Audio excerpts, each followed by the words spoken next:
largest fractional CMO company, I think, in the States that I know of. So I'm really excited to present this to our groups, our clients, and our community so that we get better understanding of marketing frameworks, marketing people, what to be looking for in marketing. So I'm really excited to have you here and share with us all these insightful information.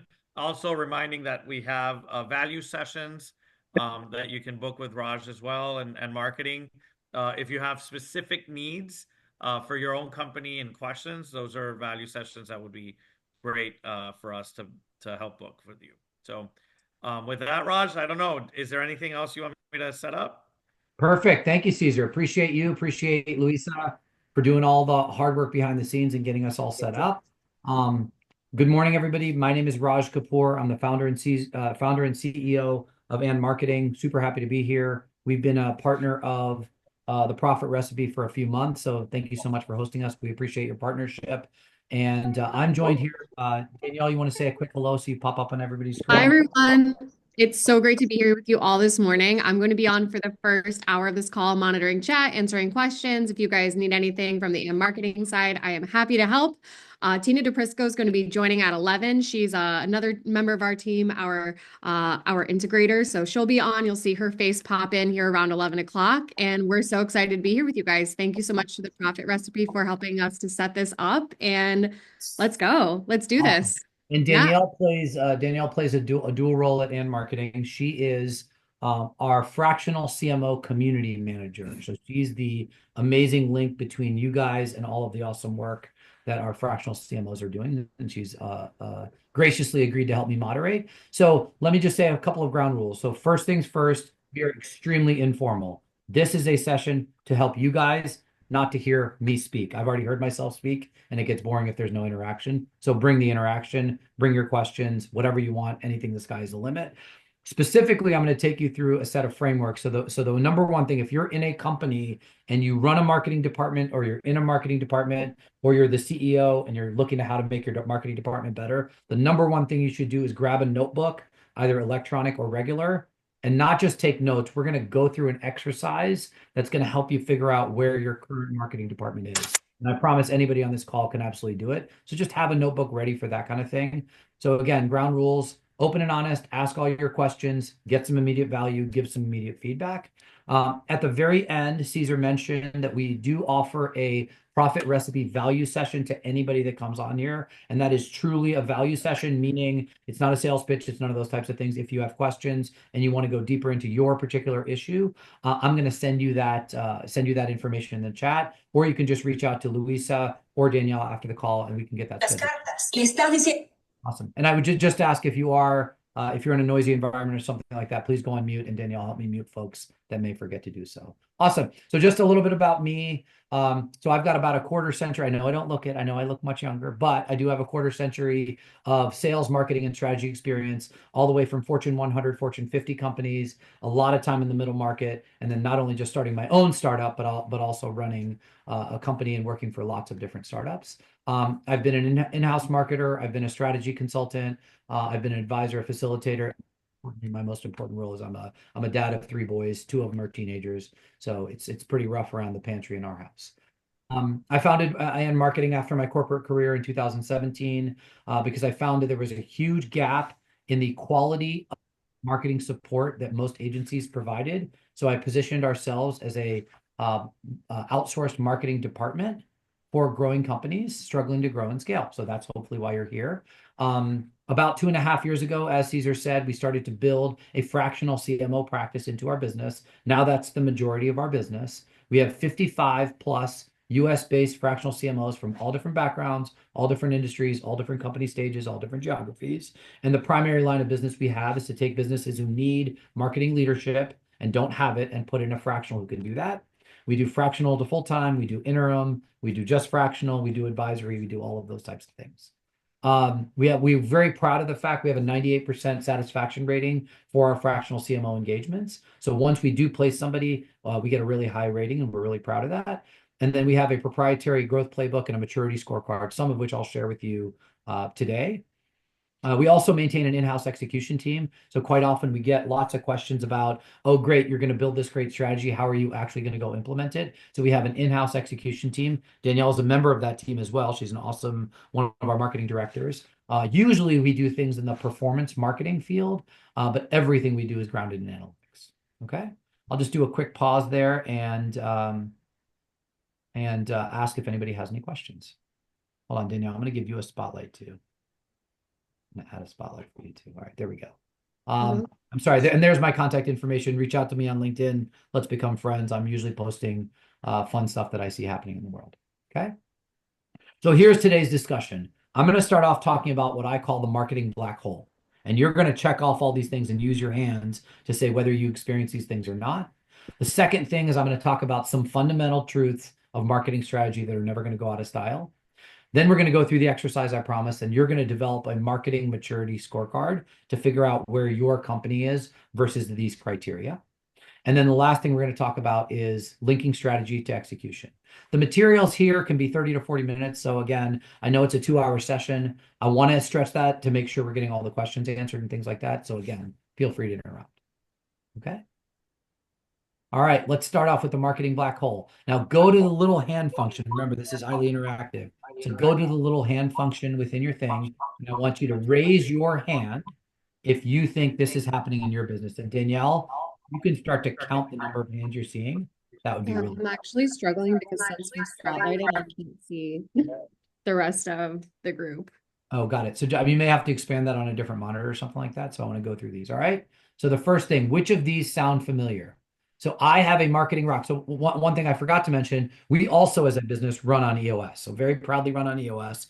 I've had EOS implementers tell me that I'm the biggest evangelist they've ever met for EOS because in truth, it did save my professional life. We took on EOS during the pandemic and I'm sort of never going back. So which of these sound familiar? Raise your hand if you've heard this happen.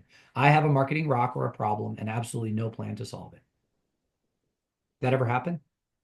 I'm seeing zeros. I'm not seeing hands. There's at least one. April, I know you have one. I know it. I know she has this problem. All right. Marketing is a black hole. I spend money, but I don't know where it goes, and I have no idea if it's working. Caesar's going to raise his real hand. Absolutely. I've gone through multiple marketing agencies, and none seem to understand my business or drive results.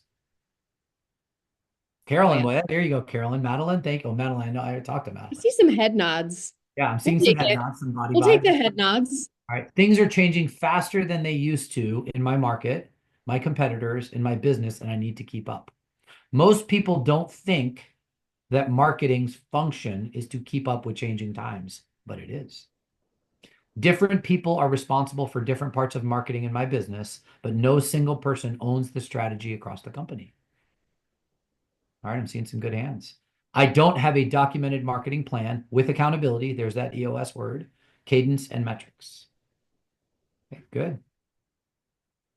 We don't have a clear ICP, which is an ideal customer or client profile. We don't have a clear and documented ICP. So who are we going after in our marketing messaging? We do not have a consistent value proposition or messaging to our prospects. And an easy frame for that is if you did a survey across either your leadership team or your sales team, and you said, who are we? What's important about our business? And why should people buy? They don't say exactly the same thing exactly the same time. Okay. We don't have a consistent value proposition or messaging to our prospects. Would you raise your hand to that one? All right. So I'm going to take that. Danielle, can you help give me a guide of the 30 plus people? Would you say maybe half of people had most of these or some of these? Yeah, I would say at least half. Between the head nods, the hands up, I would say at least 50%, if not a little bit more. Saw some eyebrow raises in there too. Super common challenges. And the bad news and the good news. The good news is you're not alone. Many companies, especially in the middle market, face these exact types of challenges. And so there are some solutions to them. The bad news is that they stink and they're really hard to manage sometimes. So the idea that we're going to go through today is that there is a way to bring all of those disparate things together and build a cohesive plan. And it's relatively easy for most companies. You just haven't put the effort forward to do that. Okay. So I love this quote from The Art of War, and it basically says, strategy without tactics is the slowest route to victory. Tactics without strategy is the noise before defeat. What we find almost all the time is people think of marketing as just a set of tactics. They may see somebody do something or hear about it or get a LinkedIn message that they should start doing this or do that or go run Google ads or run a Facebook campaign or start emailing their people or start social media. They hear all these things and they start the tactics, but they haven't actually ever put a strategy together. And so I'm going to talk about like, what does that actually mean in a very practical way? And then how you do that. And I really love going back to this quote. And if ever I talk to somebody who's a business owner that says, I don't know where to start, I say, always start with strategy, because laying the chess pieces in the right order is always the right answer, as opposed to just trying a bunch of stuff and hoping that it works. Okay. The analogy for your sports fans that I use is that you can absolutely win a football game by throwing Hail Marys in the first quarter. You can absolutely win a football game by doing that, but you're probably not going to. You're probably going to do that by doing the fundamentals really well, which might be a good offensive line, defensive line, running game, passing game, and things like that. That's the analogy that I'll use. I'll pause there for any questions of the materials I've gone through so far. Danielle, any questions in the chat or anything like that? No questions in the chat. Not Awesome. yet. So here's what I mean, that marketing strategy will never become outdated. These three things are universal truths. Every one of our companies have this. Okay. So number one, human beings have challenges and problems. Number two, they want solutions to those problems. And number three, they go to certain places for information. So whether you're B2B or you're B2C, you're highly technical, or you're just a regular old business that's very simple, it doesn't matter where you are. These are absolute universal truths. Okay. Now, I'd like you guys to answer some basic questions. You can do that in the chat, or you can do that in your own notebook. But think about the answers, because they directly correlate to these universal truths. So number one, human beings have challenges and problems. So who is your target? You can have a few different targets, but like not a million different targets. And if you just put down everybody, I'd like you to take a big red pen and scratch through it, because everybody can't be your target. And I want to talk about the human being that is your target. Okay. Who is the human being? If you're in a B2C business, it could be busy moms who need a break. If you're in B2B, it could be a procurement buyer at this type of company, or it could be a CFO or something like that. At what type of company? And I encourage you to be really specific to the person, and don't just give the demographics, but give the psychographics behind that. So it might be CEOs of middle market companies struggling to grow their businesses. Who is the person? What are their biggest challenges? Okay. So take a minute or two to write that down.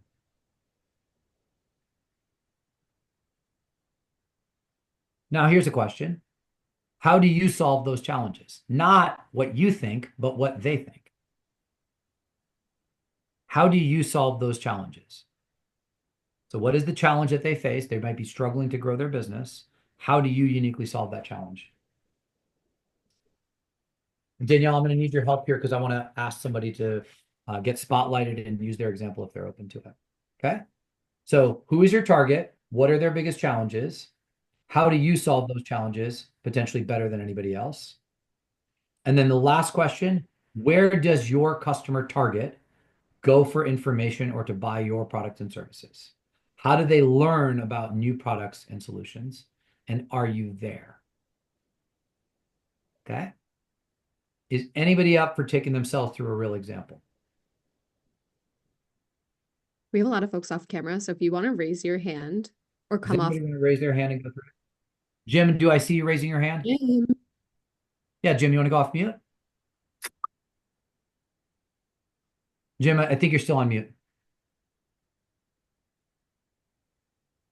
So you want me to go through examples of how I target our Yeah, just go through this super simple framework, right? So who's your customer target? our customer target? I have two different audiences. We sell sunrooms and we sell swimming pools. Wonderful. Okay. So sunrooms and swimming pools. Who buys them? Tell me your target. Women buy our pools between the ages of 32 and 49. And women buy our sunrooms between the age of 55 and 80. Awesome. And are you focused in a particular geography? I'm in the Northeast. I'm in Poughkeepsie, New York, but we cover 6 counties.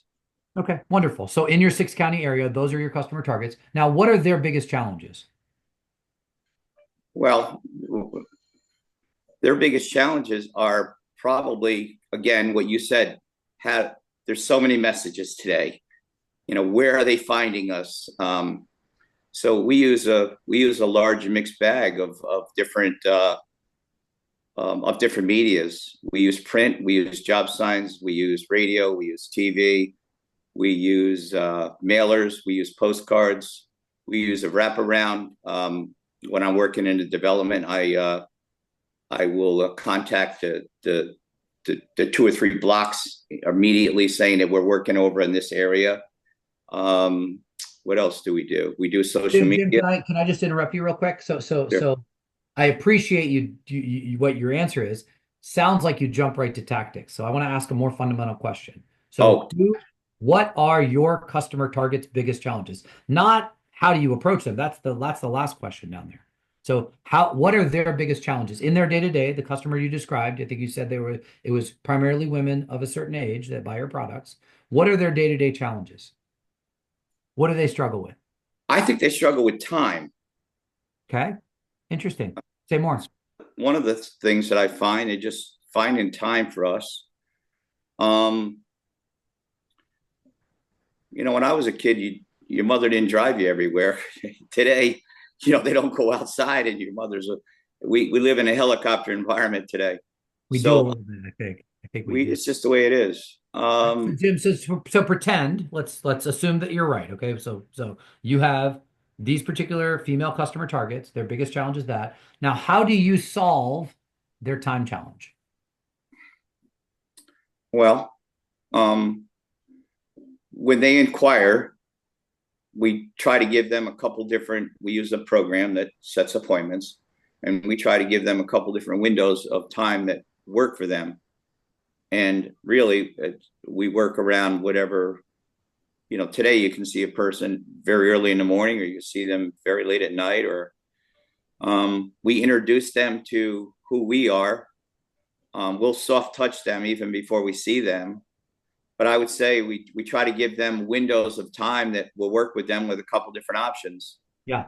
So once now they touched us.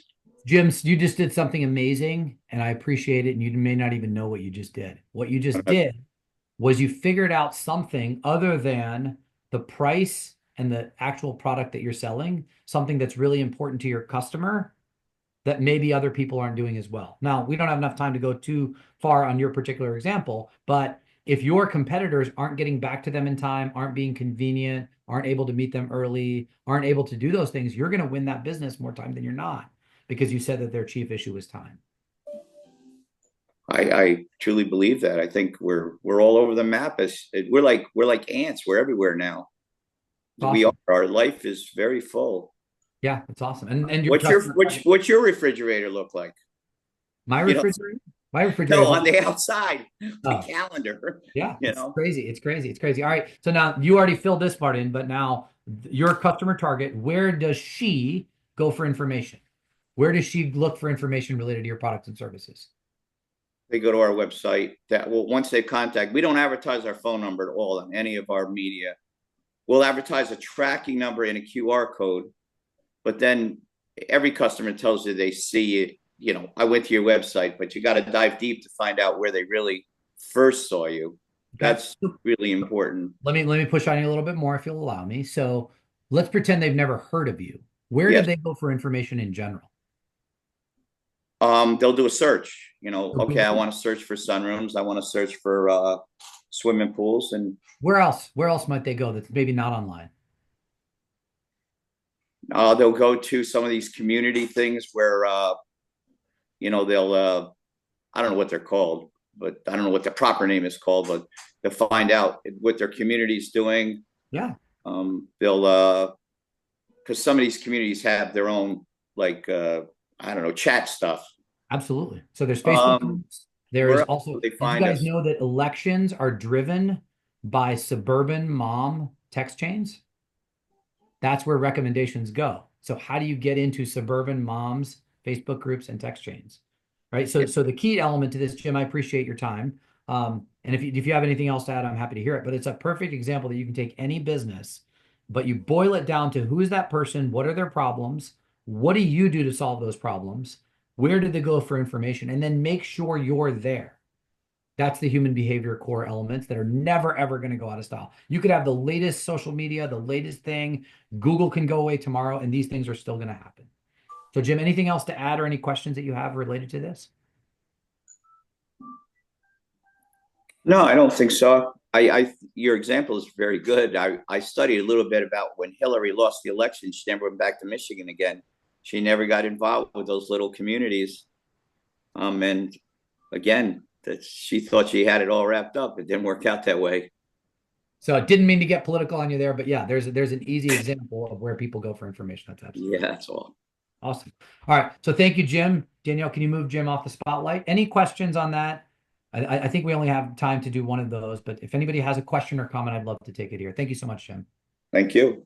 All right, give him a clap, everybody. Give him a clap. Awesome. So let's take you through an actual framework exercise. So again, grab your notebook or your electronic notebook. You're going to do a self-assessment on your own marketing department. Thank you, Madeline, for the clap. Awesome. All right, so we're going to go through this, and I'm going to go generally slowly, and I'm going to take all of the jargon out of everything that I'm talking about. But if I speak in a confusing way, please feel free to use the chat for any questions that you might have. Okay? Promise me that you'll do that. All right. So I just threw this slide up, and basically in our research, we call this the AND Marketing Maturity Scorecard. So it really is to evaluate your marketing.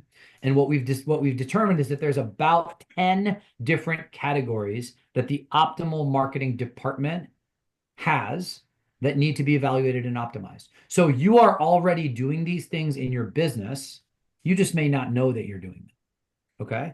So what I'm going to go through is an exercise very quickly to help you figure out where you are in this spectrum. 10 categories within. Right.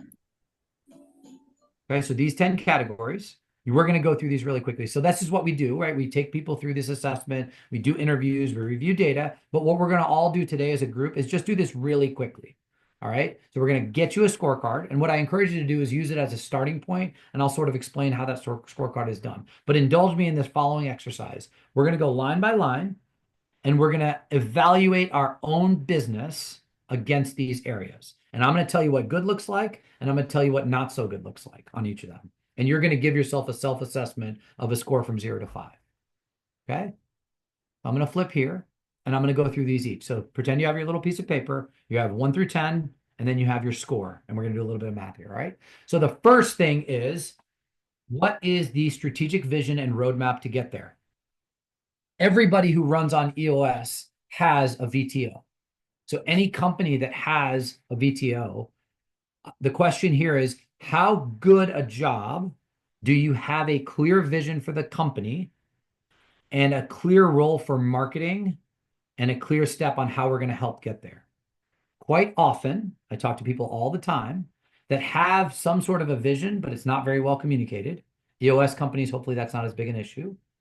But not only is it not communicated, but the marketing activity is in no way related to the business. So strategic vision is the linking between your marketing strategy and your business goals. And then the roadmap is, how well are those activities lined up to go get there? I'll give you a simple example. If you run a $20 million company and your goal is to get to 40 million, and you haven't actually figured out how your marketing plan helps you get there, you would give yourself a really low score. I'm sorry, a really low score is you don't know the company's revenue, you don't know what the vision is, and the activity that you're doing in the marketing department in no way correlates to that. What really healthy looks like is that you have a clear marketing strategy that clearly maps to the company's revenue and profit goals, and you have a clear path on how to get there. It's documented, it's followed by all, and everybody uses it. Okay, so that's what a 5 looks like. And a 1 is, we don't know anything. I don't know the goals. We don't have a clearly documented strategy. So you're going to give yourself a score of 0 through 5. Danielle, did I see a question in the chat? There is a question in the chat. So Sanjay asked how you figure out where your ideal customer gets their information and recommendations. Such a good question. All right, I'm going to take a quick moment to go back there. So if I don't know where, I have this magical device called talking to them. So call your customers, talk to your prospects, hire a company like ours to do it, or just do it yourself, or have your salespeople do it. Tom, I got a laugh out of Tom. I know Tom's a laugher, so thank you for that, Tom. Didn't mean to make a joke out of it, but very seriously, market research is a whole field. The most simple way to do it is to talk and listen to your customers. Take your 5, an exercise anybody on this call can do is grab 5 of your core customers, and I would make them your best customers, meaning they're the customers you want more of. and I would go ask them questions that say, where do you learn about products and services? Tell me more about you. What are your biggest challenges? What do you face? And start to build a picture of that. For smaller businesses, that's easy. Go do it. For larger businesses, it gets more complicated, and we can have an offline conversation about that kind of support. So Sanjay, did that answer your question? Like really get the discipline of talking and listening to your customers. Yeah, thanks, Rajat. Rosa has her Yeah. hand. Yeah, Rosa, go ahead. You want to go off mic and ask a question? Yes, hi. I just wanted to clarify. We're talking about the actual company, right? The entity, not a brand, not a product, not Yeah, good point. but It depends. So what I'm talking about here are companies with really one big service line. So you could do this for a service line, a product, a brand. You could do this at any level, right? So if my company has 10 different products, I may have 10 different customer groups or more than that. I'm trying to simplify this. So most of the profit recipe people I've talked to have like kind of one or two things that they do well. So I'm trying to focus that down on that to simplify. Does that make sense? Awesome. Anything else, Danielle, or should I move forward? We actually had a question from a fractional. So Carolyn is asking, do I think about this from my previous employer / client perspective, or think about it as having my own company as a fractional? Well, Carolyn, I know you personally, so you can make that call however you want. So you can treat yourself as the company, as your solopreneur practice. That's totally cool, and you're welcome to do that. Or you can do that as the fractional inside your own company. That's fine. There's plenty of marketing leaders on this call that would do that from that lens. So you can do either one you want. Just pick one. Right. And if you have more complicated, like Madeline, you and I did a conversation. So pick one of your brands or one of your product lines to take this exercise through. Obviously, you can do it for more complicated ones, but I'm just trying to simplify it for these purposes. Okay, so that was number one, strategic vision. Number two is marketing strategy and customer experience. So I just did a little tiny bit of marketing strategy. So that's what I want you to evaluate. How good a job do you have for doing a really clear idea of who your target customer is? What are their challenges? What allows you to uniquely solve those challenges?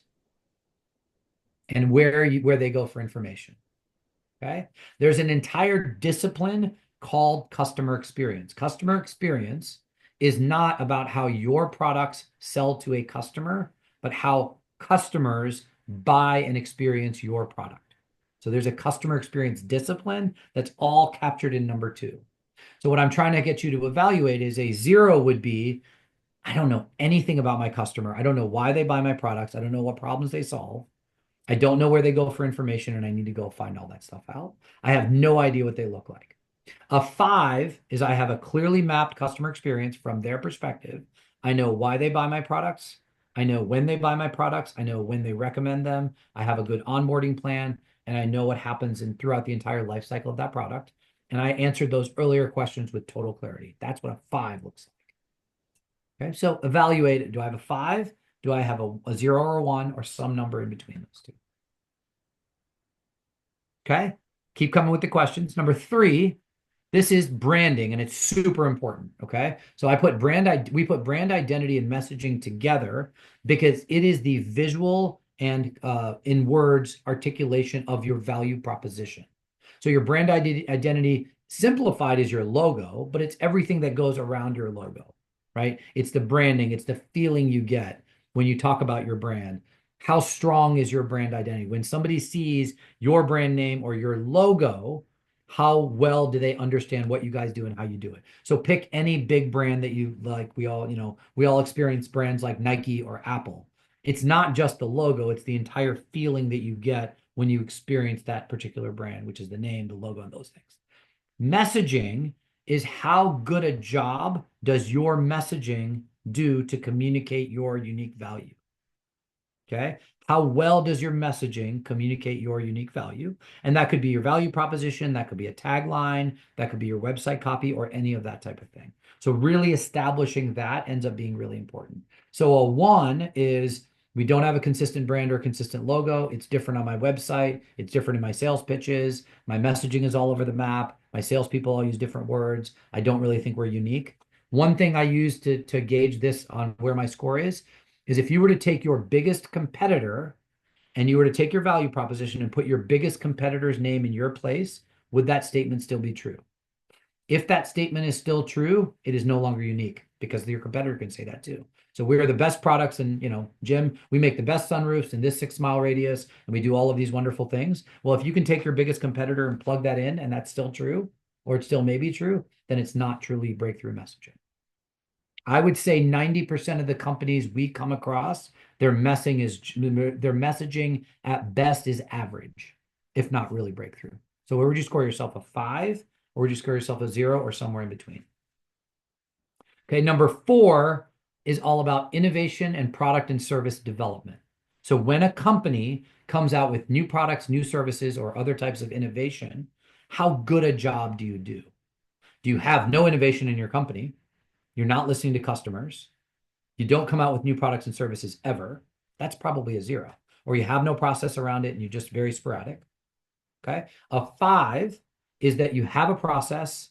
It's market driven, means you're talking to customers or prospects before you design your products and services, and you have a clear process for how to launch new products, new services, and bring innovation into your company.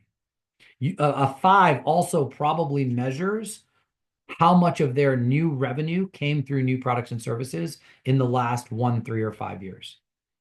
Okay. So are you bringing and fueling? And I know a lot of EOS companies pride themselves on innovation. So the question in number 4 is, how good a job do you do that to drive innovation and products and services into your company? Okay. Score of 1 through 5. All right. I don't see any hands, so I'll keep rocking. So feel free to use your hand or throw something in the chat and Danielle will help us. Okay. Number 5, it's one of the P's and people always forget about it. So pricing is a collaboration between the marketing department, the finance department, and the sales team. Quite often in less developed organizations, pricing is not even on the plate. I'll have so many discussions where we don't even talk about pricing. So pricing strategy and profit optimization, when it's really good, is I understand the value that my products bring, and I understand how much of that value I capture. Poor pricing strategy is I have no idea how we price. I don't know why we price, and we do some version of cost plus pricing. So a 0 would be we just throw a price out there and we hope it works. And a 5 would be we have reasonably sophisticated methodologies to understand the value that our products and services bring versus their competitors. And we know how much value we capture. Okay, so that's number 5. Number 6 is channel strategy and market access. Now, this one varies dramatically by industry, but it captures the fact that quite often when we sell our products and services, we have to go through a different entity.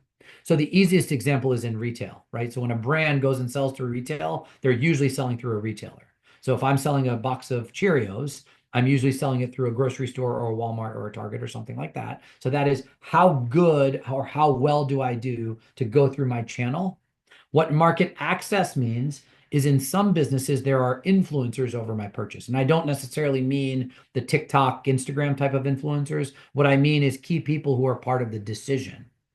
So an easy example is if you're in a B2B business, you may have somebody who has already built trust with your decision maker, and they're a major influencer on it, maybe like an accountant. So anytime they buy CFO services, they always go through their accountant or something like that. So that's a market access issue on how good a job do you do there. So a 0 is that I don't have any idea. I don't have any channel access. I don't understand my channels. I don't have any relationships with potential referral partners.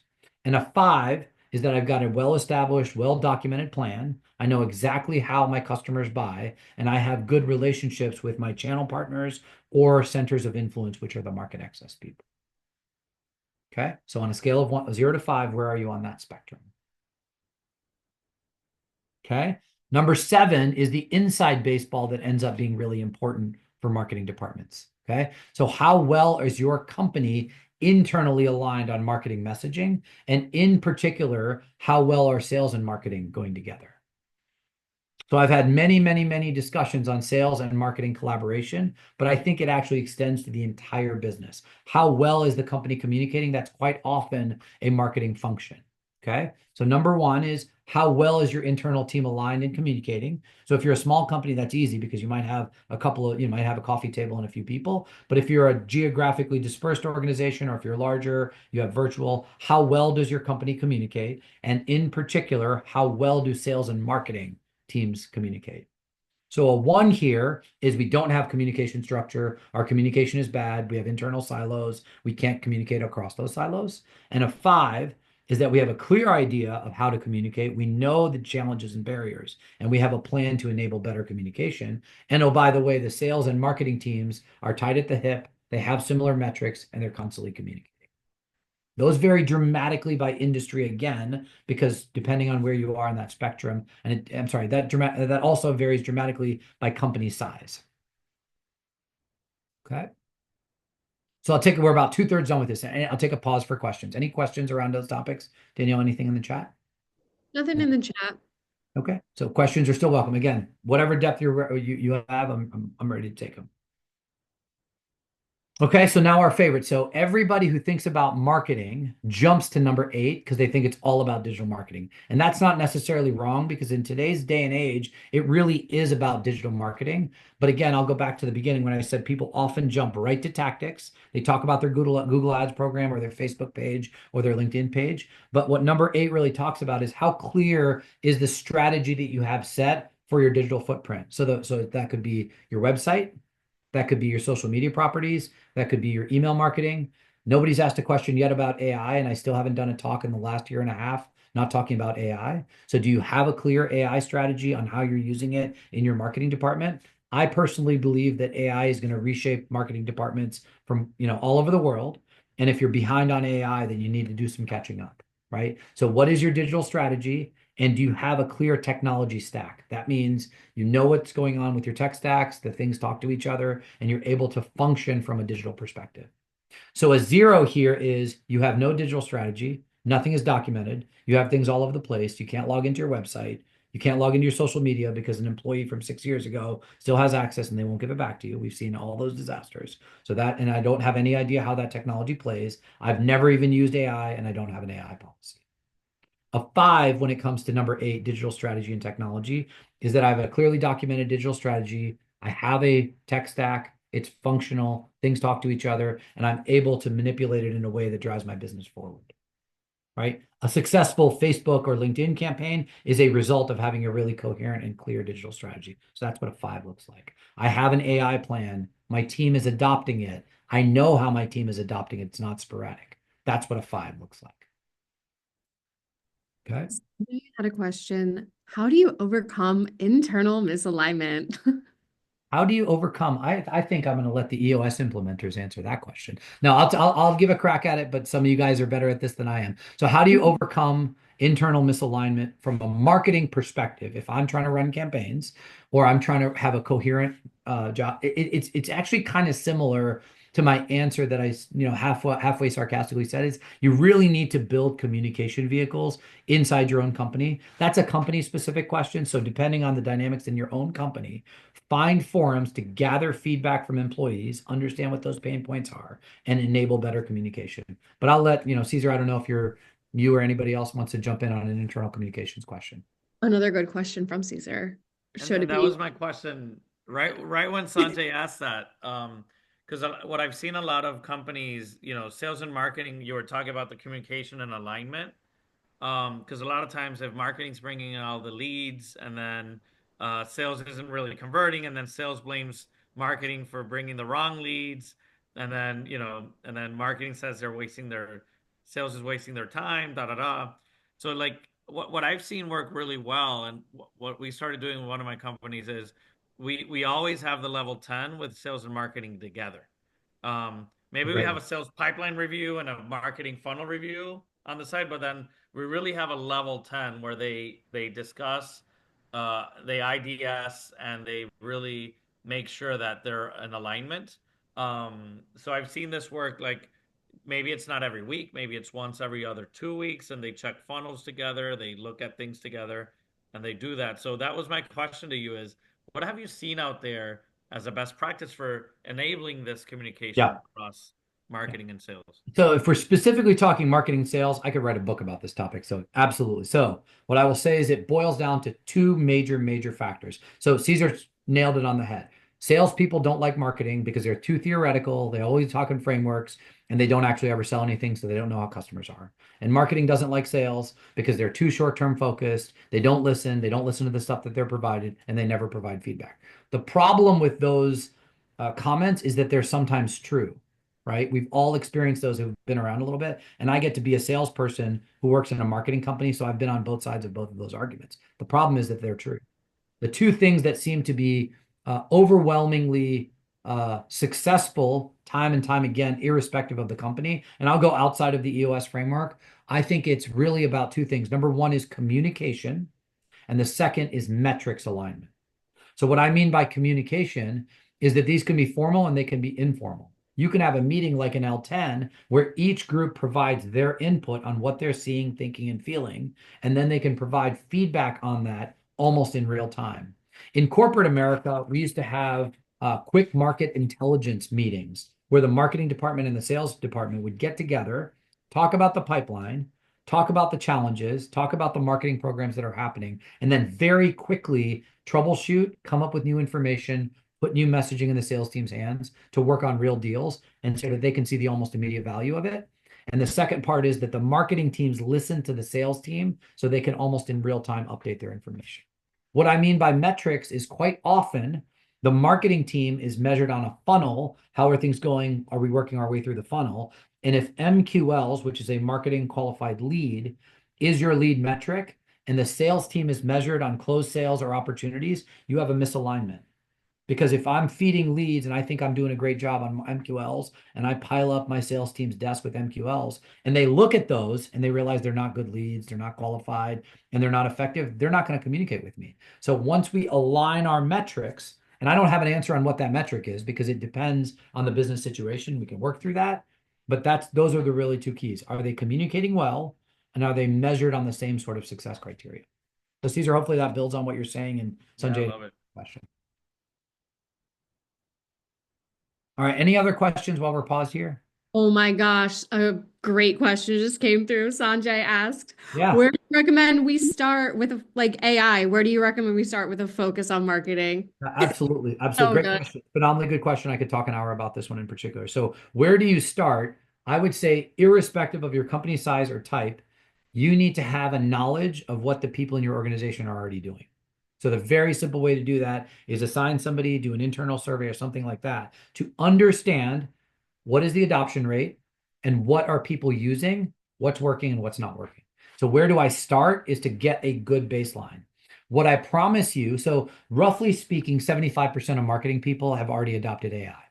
Okay, roughly speaking, that's a good guideline. I've seen similar numbers to that going around. What I would say is most companies don't have any idea what that usage is. They don't know whether they're using it with a policy, without a policy, whether they're using ChatGPT, Claude, Grok, all these other different tools.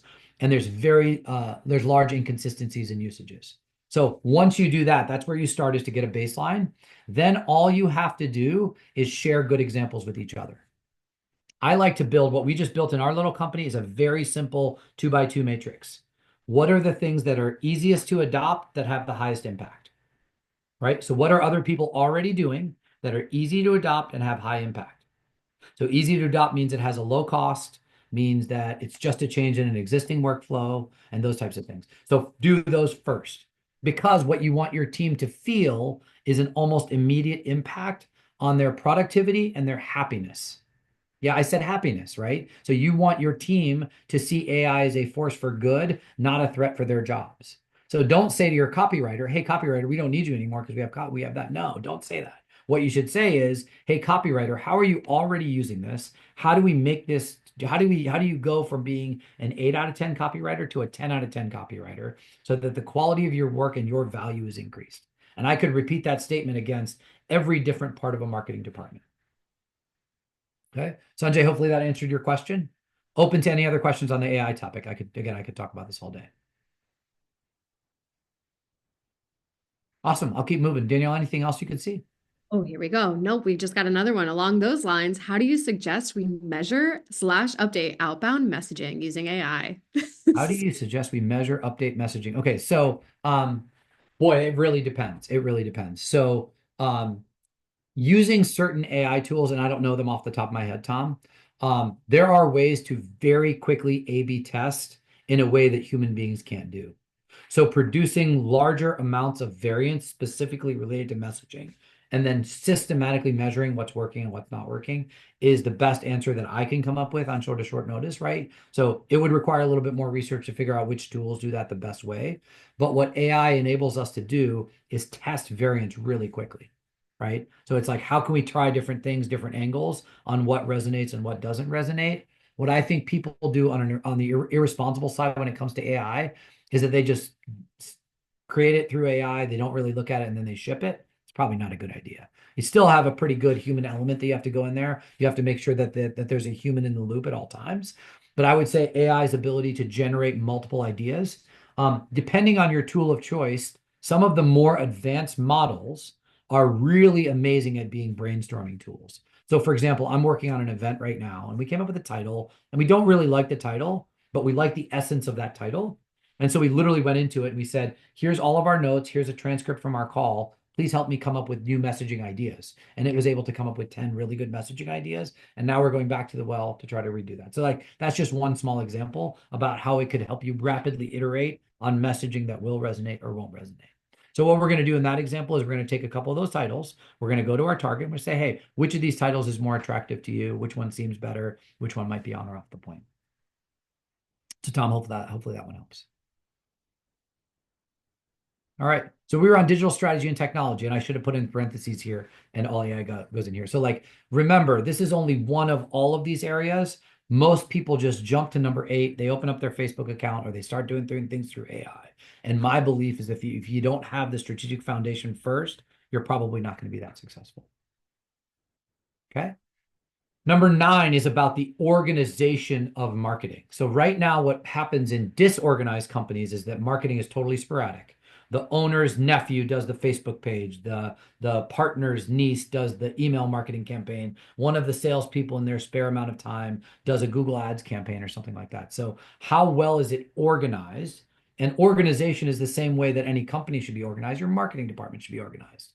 And I often get the question, should I include contractors, agencies, or other partners? The answer is absolutely yes.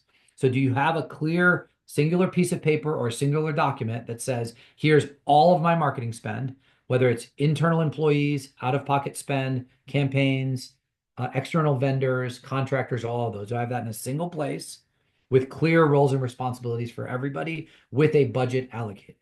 That's what a 5, that's what good looks like.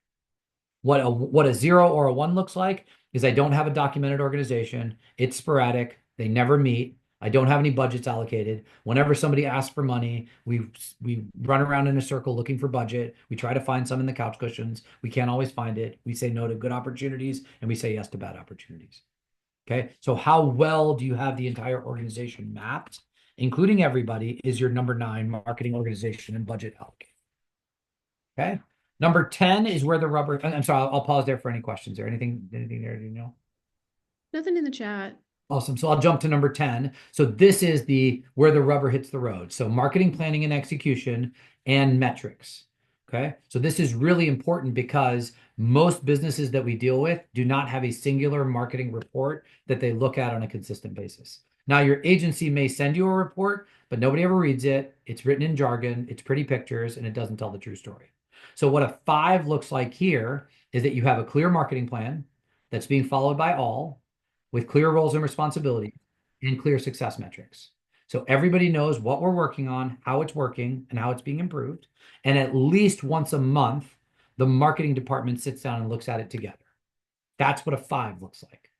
What a 0 looks like is I don't have a documented plan. I don't have clear roles and responsibilities. I don't really keep track of key metrics. I don't know what moves them up and down. Right? I have no sort of plan on how that ends up happening. And what I would say is that sometimes is the best place to start when you don't know where to start. Of course, I said strategy is important, but actually getting a singular report that says, here's all of my marketing activity, and on a monthly basis, here's what's working, here's what's not working, and here are the changes as a result. That's often a very low-lying fruit that you can knock out pretty quickly. Okay. So right now, everybody should have the numbers 1 through 10, and then a score from 0 to 5 for each of those. Okay. So by a show of hands, what questions do you have on this entire exercise?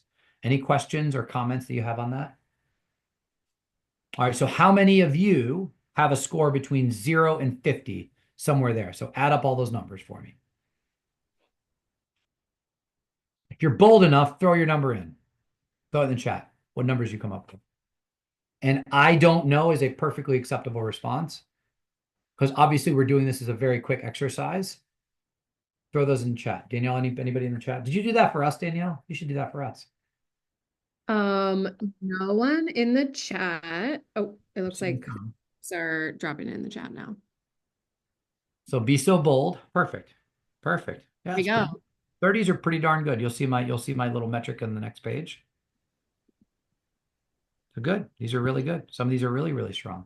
Now, some of the people might argue that they're not as good as they think they are, and that's absolutely okay. The range. We love the range. Awesome. It's okay if you have low scores. That's why you're here. You're here to learn. Okay. So just as a general guide, what I'm going to go through on this next page is like, where are you versus your scoreboard? Okay. So I'll just go through this as a general quick rule. So number one, if you're 40 or above, you're doing super well. That means on each of the criteria, you have a generally high score. You don't have any outliers. You may have a little bit of work to do on some of those areas. That's absolutely okay. Okay. You likely have a very highly functioning marketing department. That doesn't mean you can't get better, because some of those areas need to get better, but generally speaking, you're doing pretty well. If you're in the 30s, you're strong, but you might need some real focused attention. So look at those areas that are a little bit lower and understand how well would effort in those particular areas help you score higher. If you're in the 20s, you've definitely got opportunities to improve. That's okay. But this is really where prioritization comes into play. And I'm going to give you guys a tool on the very next page that can help people, anybody that's kind of in the 20s or maybe low 30s. Okay. Under 19, you definitely got an underdeveloped marketing function. You didn't need to go through the exercise to do it, but now you maybe have some numbers behind what you're working with, and you are definitely underdeveloped, right? And if you had, I don't know my scores, or if you had question marks, or you were maybe a little bit reluctant to put your score in the chat, that's okay. You should consider a professional assessment. Get somebody to come in from the outside that's been there on your path before, and have them help you through this, maybe through a series of interviews or a little bit of data and analytics to really do this deep dive in your company. Obviously, now we're here with 40 people plus. I can't do that for everybody, but that's the kind of work we might do in a one-on-one or in a value session or something.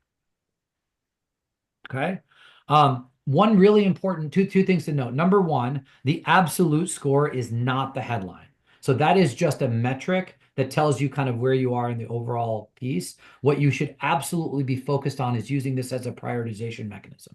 So maybe your scores in one area are really high and you're really happy, and maybe some of your scores are in lower areas and you want to improve them. That's okay.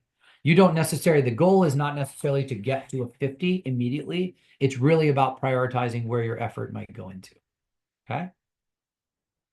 And then the second thing is, as business owners or marketing department leaders, you should be using this again as a prioritization mechanism. And here's what I mean by that.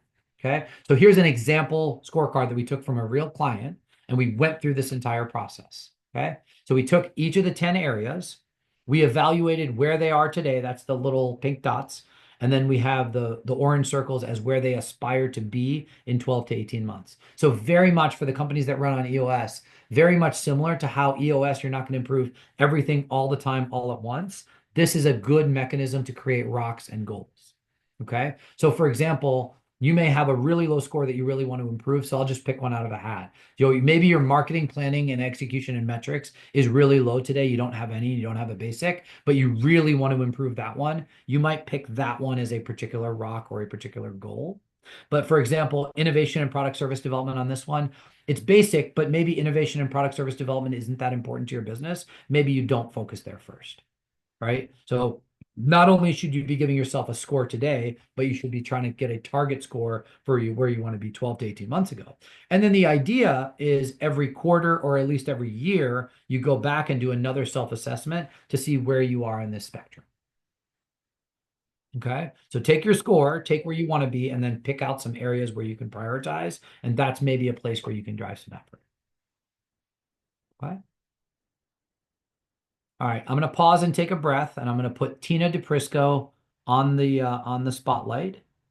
There we go. Tina's going to spotlight. Tina, do you want to do a very quick introduction to yourself? So Tina is our integrator in EOS parlance and our company COO, and she's stepping in to help out. Tina, you want to say a quick hello? Yes, and I apologize. I'm trying. One second. It's all good. All right. Tech difficulties. I wanted to have you guys over on my iPad, so figuring out which. And I apologize for the jump in here. Last minute, Danielle needed to go to a meeting, so I am here to be Danielle now. I'm not as good at this as Danielle, but I will do my best. And Raj, I didn't get a chance to ask Danielle, are you running the slides or okay? Yeah, I'm running the slides. It's all good. And just if you could help me monitor the chat. I will. Yep, I'm in the chat. I can see all of you guys over here. So if you want to message me, or Yes, just if anybody has any questions, please shout them out, right? yes, I'm getting 100%. a little feedback. We got scores a little bit all over the board. Any other questions about this framework and this scorecard?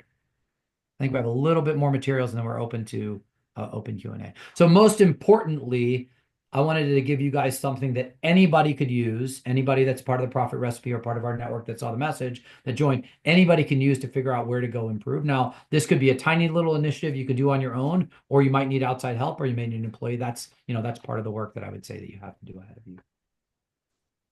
Awesome. So now what's the next step, right? So linking strategy to execution. We have the concept of a playbook. Now, of course, as a business, we can help you create your playbook, but that doesn't mean each individual business can't create their own playbook, at least as a working document. Okay. And here's what it really means to create a marketing playbook. So what's in there? Well, what's in a typical type of a playbook, what a business leader should expect of their marketing department is what are the overall business growth goals? How are you going to get there? That's part of that strategic vision and alignment. Who are your priority target audiences? You can call them personas, you can call them segments, you can call them ICPs. I don't care what you call them, but you got to have them documented and consistently use them as you talk about your business. What is your value proposition and your messaging? What is unique about your business? What is credible and what's relevant? We can go through that at a separate time, and I can answer questions about what that means. You should have an audit or an assessment of your digital footprint. So that's everything from, as I said earlier, from your website to your social media, to your SEO, to your email marketing, to your use of AI. That should all be part of a digital audit. You should have a competitive analysis. One thing we have not talked about at all is that some of you are in extremely competitive markets. So having a clear understanding of who are my other competitors, what did they do better than me, what did they do worse than me, and how do I competitively differentiate is extremely important. You should have an initial website analytics report. So it's a consistent report that you look at every single month. What does it look like? What does it contain? And does it give me opportunities on what I should be focusing on? You should have a completed marketing scorecard. So you already do the first part of that exercise. So a completed scorecard to understand where you are and where you want to go. You should have a clear idea of your budget and what the anticipated return of that is. So whenever you ask a business owner for budget, you should have tied to it what you expect to go get out of it, right? And then an implementation roadmap. What I love in an implementation roadmap is what I call low-lying fruit.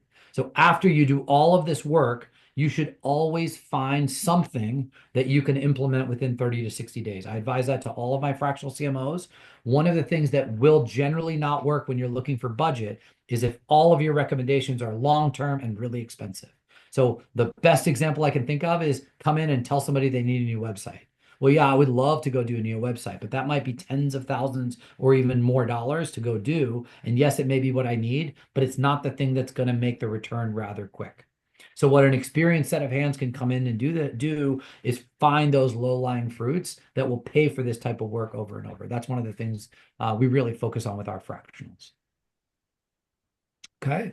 So any questions about the basic structure of what's in a marketing playbook? Tina, are there any questions on the chat?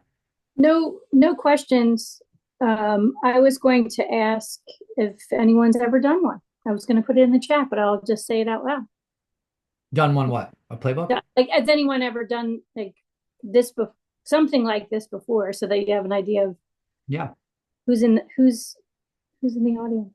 And we always get the question, so thank you for asking it. Will these be available? So I think either Louisa is going to send it out to all of the attendees who registered for this, or we'll do that through our own email and get that to you. So we'll be sure to get that. No problem. Yes. no other questions in the chat right now. So just a case study, here's how we work with companies. So I'll just give you an example of a real company that we've actually worked with. So this guy, Luke, is a real human being. You can look him up.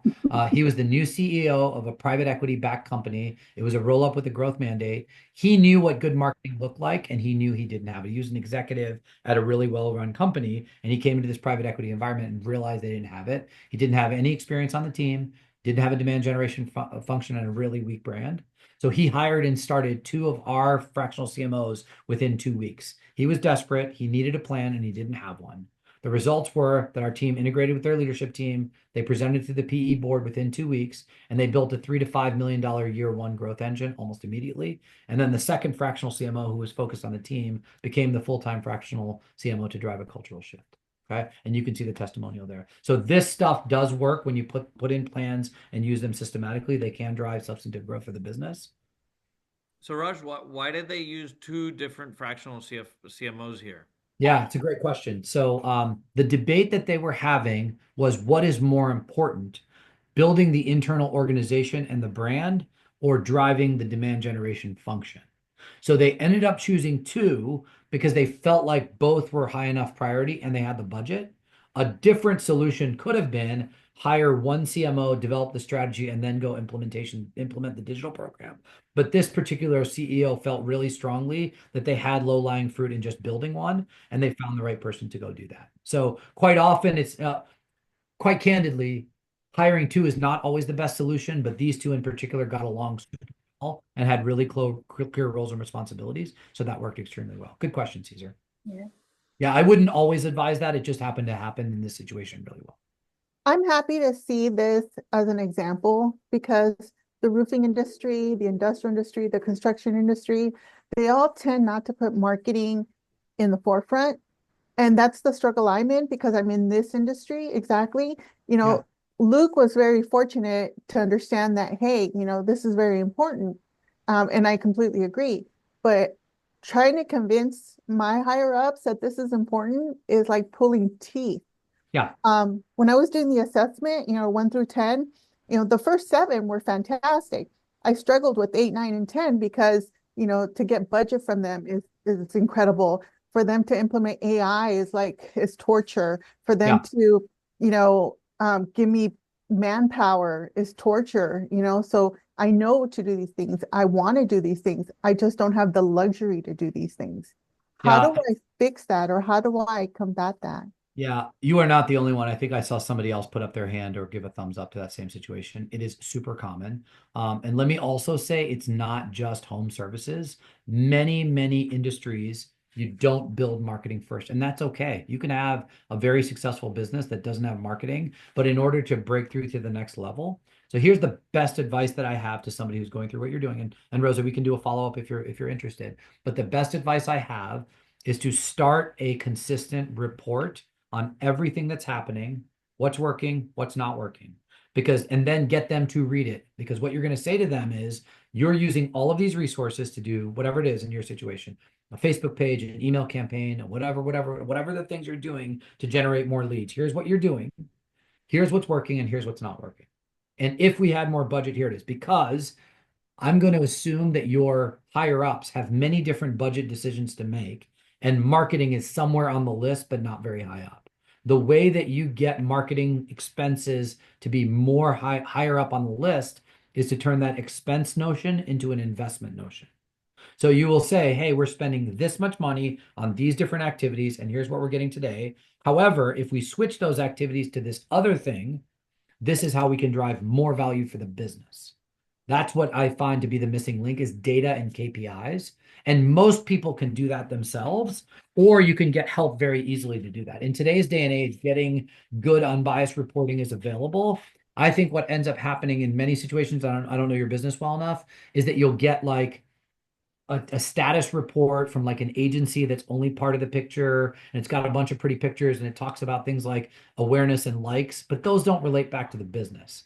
So I think it's the responsibility of the, one person to build all of that together and drive a really, really good report. No, I think that's fantastic advice because I do monthly reports, But my issue with those is like, it's always positive. This is what we've done. This is that. Yeah. And after hearing you right now, I realize, wow, I'm not reporting on what's not working. I'm not reporting on what I need. I'm trying to work around the stuff that I can only work around. And I don't want to sound like a failure. I don't want to sound like I'm not, doing my job or trying to be creative or trying to, stretch out the budget. So I appreciate that. Thank you. Yeah, Caesar, I love your comment. Take your Yes. owners to a value session with me so that they understand that you're only the messenger, right? So I think that's extremely important.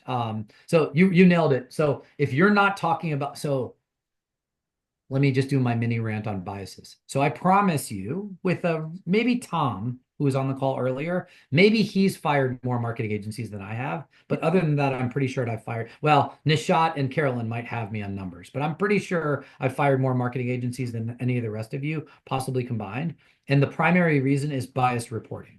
So if all you do is talk about how things are going well and everything is up and to the right, and we increased our number of likes and you're all of those things, and you're not talking about the things you need to do to hit your business KPIs, that's where you're really falling down. So I think, Rosa, you nailed it. If this is all you get out of this session, then it's time well spent. And I think, diving deeper into that is really valuable. And actually, our one of our coworkers, Beth McDonough, posted on LinkedIn about this, about confirmation bias and about reporting that doesn't really tell the story. So we'll have to forward those to you, Rosa, because they were gold. Yeah, great question. Great question. All right, so I only have the Q&A and the value session up. So please take a quick moment, work with Tina, get your questions into the chat. I have at least 30, 45 more minutes here, so I'm happy to spend as much time as possible. So take a moment to go do that. I'm going to drop in here that if you guys are interested in a one-on-one, because you guys are all valued members of the Profit Recipe, or you heard about our stuff through here, I want you to put the word Profit Recipe Value Session in the subject line, and here's a link to schedule time with me on my calendar. Mm-hmm. And then once you guys go through the process, please be sure to take a note of that. All right. Now I'm open to any questions that you guys might have. All right. So I'll either open the mics, or Tina, maybe you can help me navigate. Yep. Nope. I'm in there right now. I will shout them out. Nishat was not a question, just beating the drum of the red flag. Just a comment. I know you've been there just as many times as I have. Yes. That's why I said you might have fired more marketing agencies than I have. Just be honest, right? In every aspect of your life, be honest. Show the good, the bad, and the ugly, and then how you can improve it, right? That's the biggest thing for us, is to be able to show what we can do. I think, I know that my clients have appreciated me being honest with them. Absolutely. Caesar, go ahead. I think the question I get asked the most is, what's the difference between a marketing lead or a CMO versus a coordinator versus a community manager versus when we talk about like structure of marketing, because I know that's one of the ratings from 1 to 5 that we did. But like when we're talking about that structure, what's the type of different people that we should have in our teams to execute marketing correctly? Because I feel the biggest trap that we get into in tactics versus strategy is having the wrong people. Oh, great question. So here's what I would say is, for most businesses that we deal with, and dare I say most of the Profit Recipe audience that's on here, it's usually the problem is that the revenue seat doesn't really know marketing, right? So you need somebody, here's what I'll say. Somebody in your organization needs to have 4 attributes. And so maybe you can score this, and I'll put this in the chat real quickly. I'll just make this a quick working one. So the first one is understand the company and industry. So you need somebody who's responsible for marketing that understands the company and industry. Number 2, they are digital marketing and strategy experts. Number 3, they have the bandwidth to do the job. And number 4, they have the desire to do the job. Sorry to interrupt. Question. Yeah, Do you go need ahead. like one person to do all this or between So these combined? aren't tactics, these are attributes. Okay. Okay. So your marketing leader needs to have these attributes. Somebody, not four different people, but one person. Okay. Okay. So just to clarify, so somebody who understands the company and industry, which is a lot of people in your company because you run a company, right? Number two is they understand digital marketing and marketing strategy as we described it here. Number three, they have the bandwidth. And number four, they have the desire. What I would argue, Caesar, to answer your question, is most companies we come across with, the highest score you'd give somebody is a 2. They definitely understand the company and industry, but they don't really have the time. They don't really want to do it, and they don't know anything about digital marketing. So they just make it up. That's the most common thing we hear. Oh, I saw somebody else has this particular campaign they run, we should run. Or, oh, you know what? I didn't have time to take a look. Rosa just expressed this. Oh, I didn't have time to take a look at your marketing report. Tell me what it said. Well, that's the bandwidth thing. The desire is I don't actually want to learn. Well, I talk to a lot of business owners that are going through generational shifts in their businesses. So they may be in their 50s and 60s or thinking about what to do with their business next. They have no desire at that stage of their career to learn marketing, learn digital marketing, and to manage it. They're just doing it because nobody else has that. So Cesar, a very long way for me to answer your really simple question is it depends. As long as you have that person, it doesn't matter at which level they are. They're probably not going to be a junior level coordinator, right? They're probably going to be a little bit higher on the totem pole. If you're asking who the first hire should be when you want to bring in a clear marketing discipline, it's try to bring in somebody who can sit with the executive leadership team and give a good back and forth. Mm-hmm. Because if you hire too junior, then all of a sudden you're going to hire somebody that is going to ask a lot of direction on what to do, and you're going to fall back in this loop that nobody really knows what to do. So, right, that's our solution to that is a fractional CMO. So if you have somebody that's a part-time employee that feels like a member of the leadership team, they will be on the leadership team giving back and forth, saying, okay, here's what I'm seeing and hearing. Here are the areas of improvement. Oh, okay, now I understand the business a little bit more. Now I can go help implement it.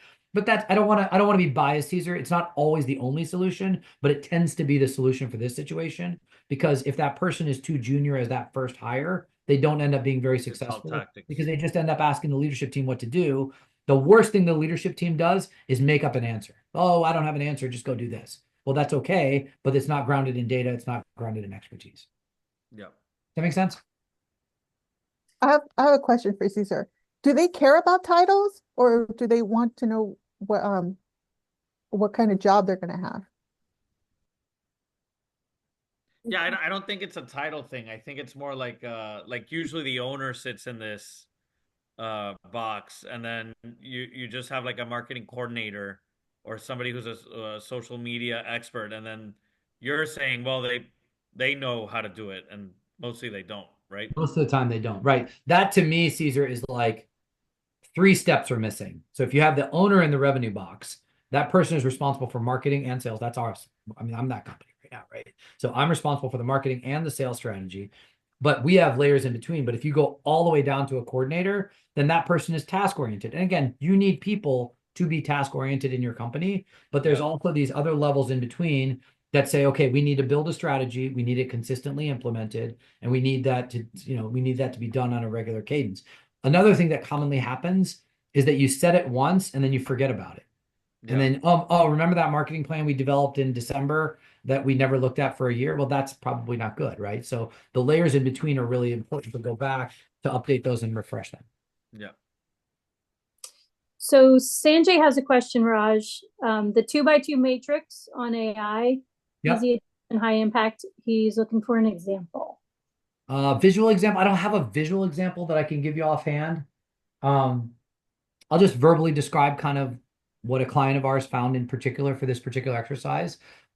So they have different campaigns that they run, and one person in particular started to build custom GPTs that allowed the cycle time of getting the messaging right to go from like a very long and laborious process to very fast. So this company in particular put highest impact, easiest to do is for every one of their particular different voices they need to speak with, create a custom GPT. That's like, it takes an hour. And you share them, you train everybody on how to do them. Everybody gets immediate value out of that, right? A much harder example was a harder example. A harder example was somebody had actually updated their entire workflow for a particular piece of work to infuse AI in it. And we said, yeah, that's pretty good value, but that's a considerable amount of effort to go all through the company and do this for various workflows. That's just really hard to do. So let's not do that one first. We might get to it eventually, but if you keep going through that process and you increase your adoption, what you'll find is people will get excited about it and their adoption levels will go up. Sanjay, anything more on that? Any other question I can answer there?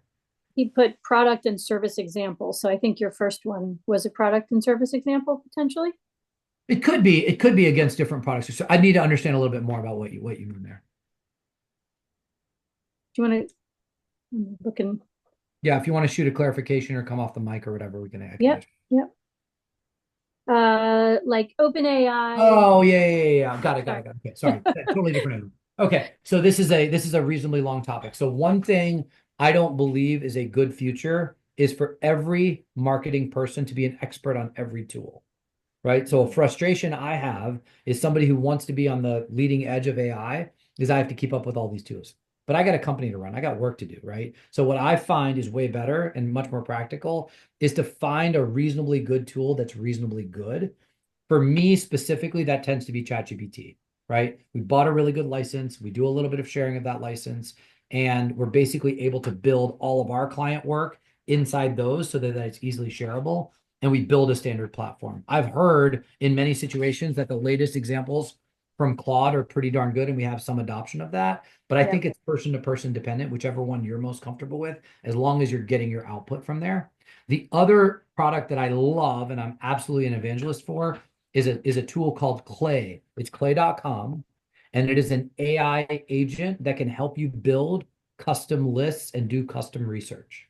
So specifically, if your company does ABM campaigns, and ABM is for account-based marketing, it tends to be more focused on the B2B side, but there are plenty of B2C applications. If you're doing research, it uses the power of AI to help do really rapid research. So for example, let's just say I have 10 customer targets or 100 customer targets. I can put in the company name. I can have it research the CEO on LinkedIn. I can have it look at its website, and then I can ask it questions like I would in AI. So Caesar, you might want to steal this one. I actually have it in there that it says, can you please look at the company's LinkedIn page, the CEO's page, and the website, and help figure out if this company runs on EOS already? And it'll actually come in and say yes or no. So I have a list of 100 targets. They're all located in Miami or within a couple of hours, and they're of this particular size. Now tell me if they already run on EOS. Boom. Now you know that people I should go target whether they run on it. And so that's clay.com. That is a phenomenally good tool. And that is like mind-blowingly good. The thing that clay.com can't do, though, is it can't do it in super large volumes. So if you want to send like hundreds or thousands of emails, which again is a whole separate thing I don't necessarily recommend, but if that's your goal, clay.com can't usually produce that level of volume. I think it's priced on like the amount of requests that you make too, Raj. So I think you're. Oh yeah, so it's there's some item there as well. So like I guess you could, but it would reach its own limit. So people still use tools like what is it, Apollo and Zoom Info quite a bit. And those are somewhat effective, but sometimes those lists get a little bit stale. But I'm not the tool guy, right? I'm the anti-tool guy. I'm the make it simple for my life and don't complicate it because I got too many things going on guy. All right, mics are open for any questions anybody else might have. Feel free to come off mic. I'm monitoring the chat here, but just come off mic and shout it, Raj. He loves it.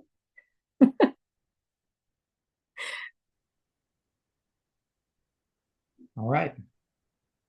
Caesar and Luisa, anything else we need to be chatting about here? I'm happy to keep the mic open for a few minutes and do a general chat. All right, just a reminder. We have a question. Good. Companies based in Colombia, and do you have in your team someone that speaks Spanish that could work with part of our team that doesn't speak English? Yeah, I would say whoever asked that question, feel free to set up a quick session with me. Let me understand the specific need. We did a check in our fractional community. We do have a couple of bilingual people, and I can help connect you if that's a potential. Otherwise, I can at least make a recommendation. You may not need a fractional CMO, so if it's somebody more junior or something like that, I can help you align with that resource. And Caesar, I might come back to your team with that request as well, because I know that's coming in more and more. Okay. Awesome. That sounds like you answered it. All right. So also wanted to remind everybody on the value session and the sales and marketing roundtables. We also have sales and marketing roundtables that are open to all of the community. Everybody's welcome there as well. And then you can ID ask different things that you're going through and different ways. Luisa, when's our next one? Just to make sure we have that. April. I'll April. send it in the wrap-up email with the recording. Perfect. So we'll send it with a wrap-up email. Just a reminder that we have those masterminds to IDS as well. And I see Reynaldo is bilingual from Puerto Rico here too. There you go. Just on the chat. Awesome. And here's the share again. I'm just putting this up here. You guys are all welcome to, I'm going to put this in the chat. You're all welcome to connect with me on LinkedIn. I'm posting stuff about marketing and being an entrepreneur and all that stuff almost every day. Happy to be connected there, and really appreciate everybody's time. Really good dialogue. Appreciate that. Thank you, Tina. Thank you, Danielle. And of course, Luisa and Caesar. Thank you all. Thanks, everybody. Yeah, Raj? Thanks, everybody. Keep the line open for a couple minutes if people want to stay after. It's all Yeah, good. I'm looking at just make sure I don't miss any. Thanks, guys. Thanks, Luisa. Anything else we need to chat about as we wrap? Or it's all good? Thank you, Raj. All good. Thank you. Thanks, everybody. Great seeing you guys. All right. Good to see you. Happy Mardi Gras to